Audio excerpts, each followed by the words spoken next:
जय हिंद दोस्तों। हमारे बुजुर्गों ने एक बात कही थी कि कभी भी गुस्से में आकर या कभी भी जल्दबाजी में आकर कोई बात नहीं कहनी चाहिए, वरना बनते बनते काम जो है उससे बिगड़ जाते हैं। और दूसरी बात, गांव बसाने लुटेरे पहले आ गए।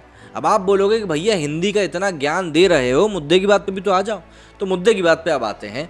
दरअसल अगले साल यूपी में होने हैं चुनाव, जिसके के ऊपर सभी लोग अपनी नज़रें गड़ाए बैठे हुए हैं। भाजपा इस समय वहाँ पर सरकार बनाकर बैठी हुई है। अखिलेश यादव बिल्कुल बैठे हुए हैं कि इस बार तो हमें भी मौका चाहिए, क्योंकि पिताजी का इतना सपोर्ट इस बार उनको मिलने नहीं वाला है।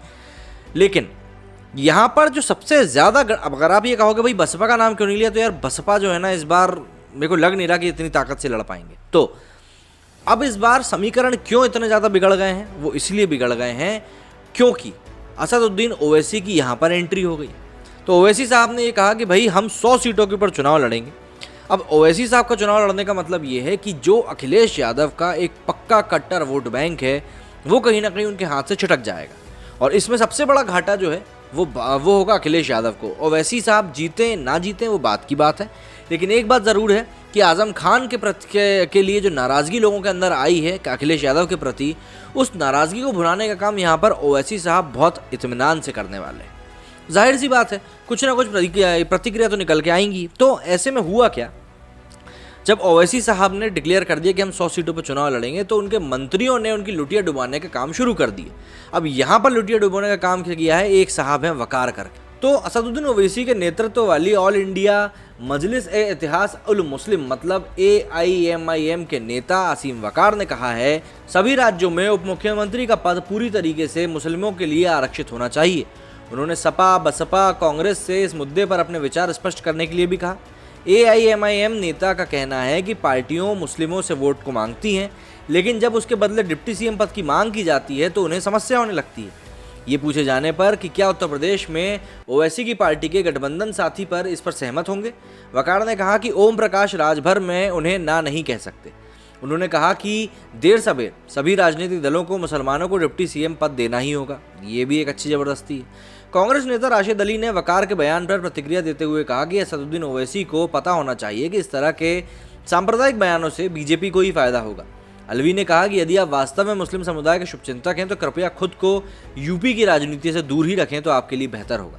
सपा ने कहा है कि अगर किसी में अपने समुदाय का नेतृत्व करने की क्षमता है तो वह अल्पसंख्यक या दलित समुदाय से हो, उसे नेतृत्व करने का मौका दिया जाना चाहिए। वकार पर मुस्लिम समुदाय को बेवकूफ़ बनाने का आरोप लगाते हुए आम आदमी पार्टी प्रवक्ता वैभव महेश्वरी ने कहा कि चुनी हुई सरकार को उनके मुद्दों पर ध्यान देना चाहिए, उन्हें शिक्षित करना चाहिए, गरीबी और बेरोजगारी को दूर करना चाहिए। उन्होंने कहा कि सिर्फ डिप्टी CM की बात कर आप पूरा मामला सामुदायिक बना रहे हो और एक समुदाय के प्रतिनिधि बनने की कोशिश कर रहे हो, तो आप उन्हें सिर्फ और सिर्फ बेवकूफ़ बना रहे हो और कुछ नहीं। दरअसल मुसलमानों के लिए डिप्टी CM पद के आरक्षण को बढ़ावा देने वाला वकार का ये बयान राजभर द्वारा पावर शेयरिंग फार्मूले के बाद आया है।